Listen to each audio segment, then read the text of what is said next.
My name is Robert Green, and I served 2 terms as president of the Concordia Student Union between 1999 and 2001.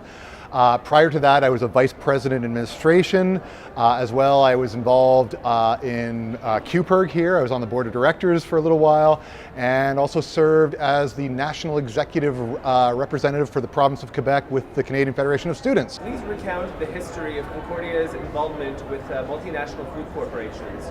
So, for example, you were here when Sodexo was around, as well as Chartwell's.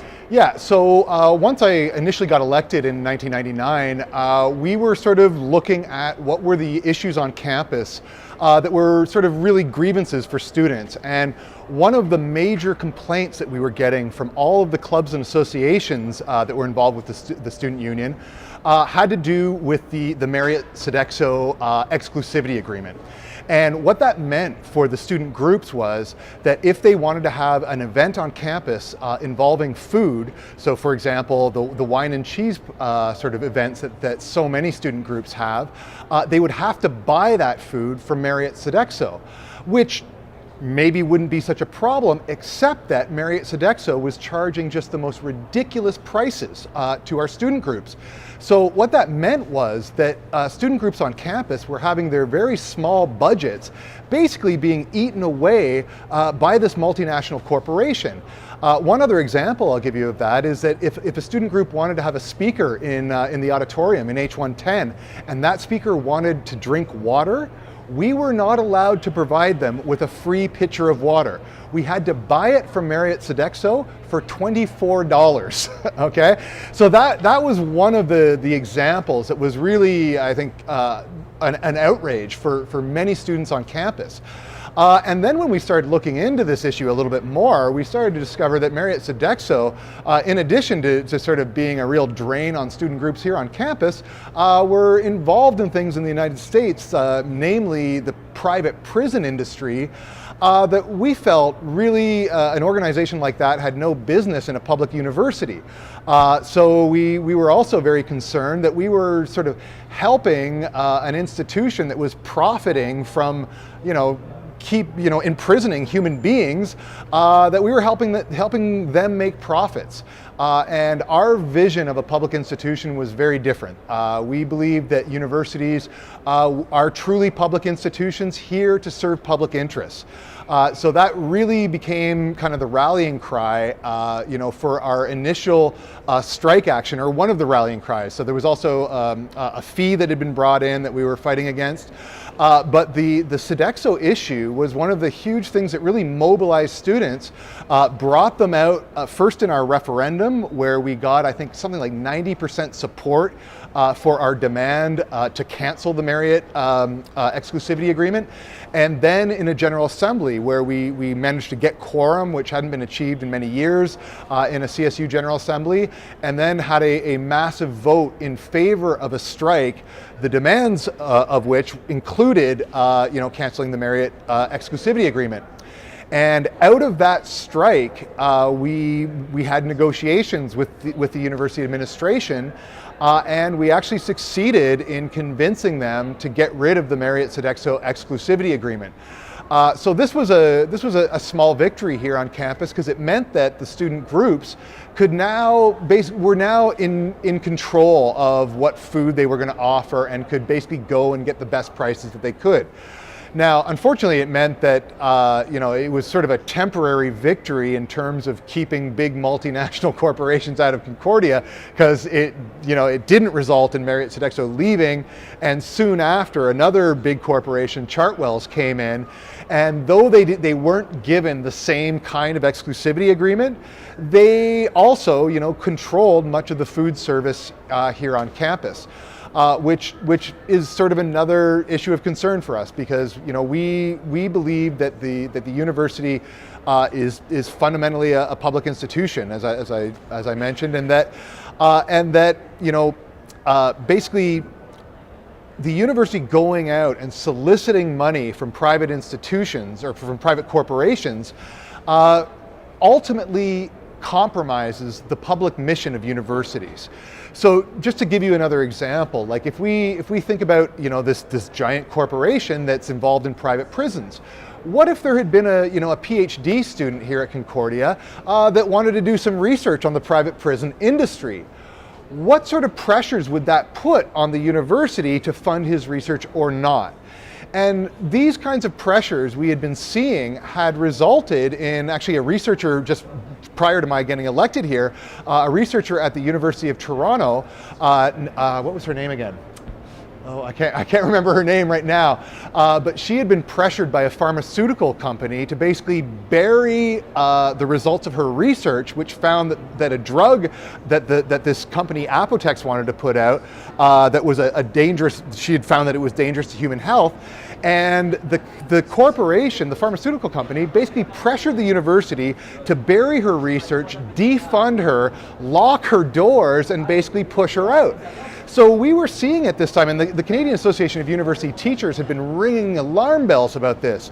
And so we were seeing concretely what are the effects of corporate funding of post-secondary education. And we basically determined this is a threat to academic freedom. So in that sense, we saw that this is something in general that had to be opposed, and that we needed to stand up and advocate for a truly publicly funded university that would then sort of not have any sort of interest pushing against the public interest.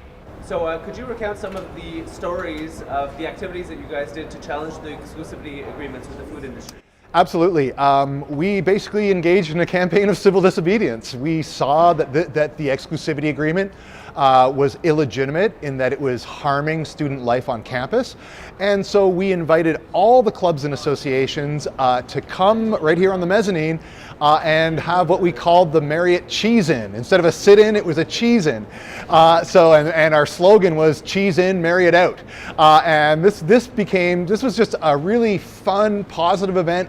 All the student groups came out on campus and they were giving away free food. And so it was sort of a nice kind of community spirit happening here. And in that sense, we were also illustrating what is the alternative to a corporate-run university. And that is a university that's about promoting community.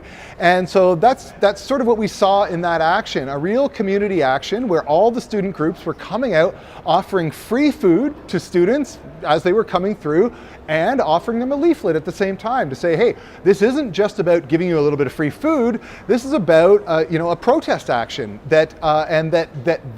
this exclusivity agreement with Marriott Sodexo is harming student life. So that was basically then an opportunity to hand out campaign materials, get people talking about the referendum that we were planning. So that was sort of the next stage after the cheese-in, was then to go to the referendum campaign. And then there again, we were campaigning. We were posters all over the place, like classroom visits. I mean, I was going into class with my guitar and singing songs about protest and then talking to them a little bit about the problems that student groups were encountering. And because it was an event that was universally seen, the problem was universally seen by all of our student groups, whether they were political or academic or social or cultural, it didn't matter. They all saw this as a huge problem. And so in that sense, it was something that really, really united students and really helped our student union that year to succeed in bringing forward campaigns later on. It helped us sort of get people talking about activism and about making social change. And when we succeeded in killing the exclusivity agreement after the referendum and the General Assembly and the negotiations, that was a huge sort of empowering event that allowed us to say that activism works, that going out there and standing up and protesting, which often feels like a futile thing, that the powers that be will never listen. But what we showed is that when students are united, when students come together and act together, and there's a sense of solidarity, and where we're willing to take some risks and break the rules, that real change could happen as a result of that. So this really sort of helped our student union to then go forward with more campaigns, both that year and the next big campaign having to do with food services was the establishment of the People's Potato, which was a free vegan lunch service here at Concordia. And then the following year, the accreditation drive, which was about winning some sort of legal rights that a special law here in Quebec provides for student unions. And that again was an enormous undertaking where we had to have this massive voter turnout. We had to bring polling stations into classrooms to make sure that we got that voter turnout. But all of that was really built on the momentum that we got from the campaign against Marriott Sodexo and the administration fee. So could you recount the history of the student-run food groups like the People's Potato and the Frigo Vert? Yeah, sure. So the Frigo Vert, I actually remember when I was on the board of directors at QPIRG, the Frigo Vert started as a QPIRG working group. And it was sort of, you would place an order and once a week or every 2 weeks there'd be a box of organic food that you could come and pick up.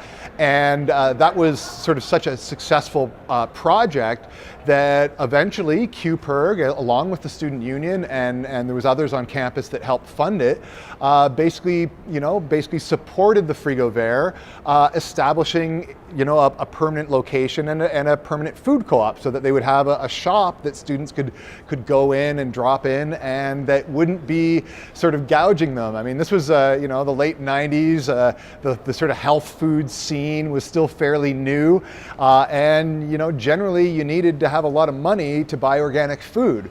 And so this was a real way that we could make healthy organic food accessible to students by creating this student-run nonprofit. And I think this is an idea that spun out later into the book co-op, and I was just reading in the link right now. There's talk about establishing a student-run daycare, but it was ultimately the same philosophy that when students run it for ourselves and for our own interests, we can save on costs and make things more accessible. So that was the story of the Frigo Vert.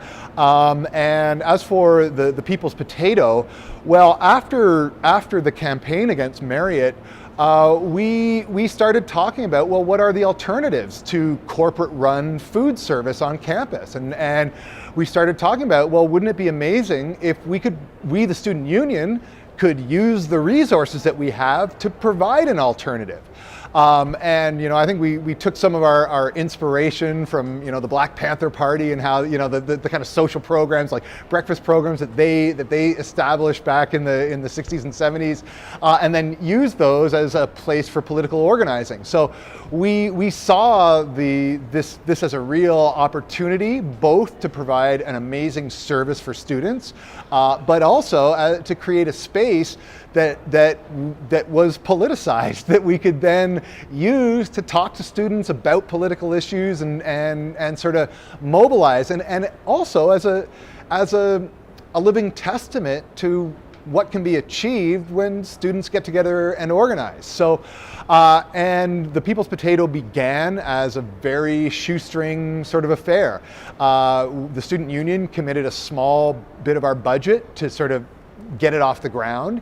But for the most part, at the beginning, we relied on donations. So, the guy that we had hired as our coordinator, Zev Tiefenbach, was really great at sort of, contacting different organizations that maybe had food that they could donate. And he coordinated all those donations and then, coordinated the volunteers to prepare the food. We initially didn't have any space from the university, and we began by serving in the basement of Reggie's, the student bar. But then once that began and was such a success, and we started to see these giant lineups every day coming out for this delicious food, we then started thinking, well, we have to now make this into an institution here at Concordia. And then that led us to doing sort of two things. One was to organize a referendum campaign for an independent fee levy, so that there would be a sort of an ongoing, sustainable source of funding for the People's Potato. But then secondly, we began our campaign to start to pressure the university to provide us some space for this hugely successful and new student service. And actually that didn't end up being such a difficult sell because the 7th floor at the time, that cafeteria wasn't using all their space. And so we ended up convincing them to basically give us some of the space up there, and the People's Potato moved up there. We held the referendum. It was approved by a landslide victory, and really out of that, we have this amazing institution that's here at Concordia to this day. And I have to say, like, you know, when people ask me about the things that our team was able to achieve when I was here, I mean, that was the People's Potato is one of the things that you know, I'm most proud of, that our team and that the group of activists that were involved at that point was able to get off the ground, because it was something lasting and it was something meaningful. I mean, we were looking a lot at the issues of rising fees and student poverty being a real concern. And so providing this service, and providing a service that was really healthy, because again, you know, we hear stories about students like living on diets of ramen noodles and Kraft dinner and this kind of stuff that's really unhealthy. So to provide them with a source of free, healthy food on a daily basis, you know, felt like something that was, you know, making a tangible difference in the lives of students, and that's why we got involved in the student union to begin with. I would like your opinion on how food services should be offered, or what would be an ideal system in your opinion? Yeah, I think an ideal system is a system that is sort of based first and foremost on the public interest. Okay. So multinational corporations, they are not benevolent institutions. They are not there to support public education, despite what they say, right? And so when they are brought into universities and when they are part of the formula for funding universities, that has an effect. There are pressures created, even if they're not explicitly stated. The fact that the university knows that it's getting a whole lot of funding from an organization that promotes private prisons is going to mean that it's going to feel some pressures to sort of self-censor when it would come to, for example, research on private prisons and that sort of thing. So these kinds of pressures are real. So now, that said, I think you know, it's not to say that we should there's no role for any private institution or private businesses to be serving food on campus, but I would say that if you're going to go to that, like to be supporting local small businesses that are employing students, that are giving back to the local community, doing that sort of thing, and that are maybe models of social and ecological sustainability. Like, again, this is a public institution, and it's an institution about education and about learning, and I think the businesses that operate should be a reflection of that. And this shouldn't be just selling off higher education to the highest bidder. So again, if there was a diversity of smaller players, none of which were big enough to create real pressures on the university, I could see that as somewhat acceptable, but I think the ideal model is to go with student-run co-ops. I mean, this is just from what we've seen with the People's Potato, with the Le Frigo Vert. I mean, this is a way that the profits from these organizations are given back to the community. That basically any profits that are made go then to support student life. And so for me, the criteria should be like, are they in line with the public mission and public interests involved in public education, number one, and related to that, are they giving something back? Is there something that they are actually adding to the community as a whole? And that is exactly the problem with multinational corporations coming onto campus. They don't add anything. They take profits, and they're just by them existing on campus, they create pressures that should have no place in a public institution like a university. I'm wondering what your take is on the role of multinational corporations in public institutions. Well, yeah, I feel very, very strongly that universities need to be publicly funded. There's a great way for multinational corporations to fund universities, and that's by paying their taxes. Because the problem is that there's almost always strings attached when these big donations come in. It's an advertising angle, it's an exclusivity agreement, it's pressures on the research that's being done in the university. So there's never these agreements involving corporate dollars, they affect the university's mission. And so in that sense, I feel that the funding must come from government, 100% of it, because it's only by it coming from government that we can avoid the kind of strings being attached and the kind of pressures being attached that come with private dollars coming from multinational corporations. So, again, I think the way for them to be contributing to public education is by paying their taxes and to stop lobbying for tax cuts, as they've been doing very successfully in countries like Canada and the United States for the last 20 or 30 years.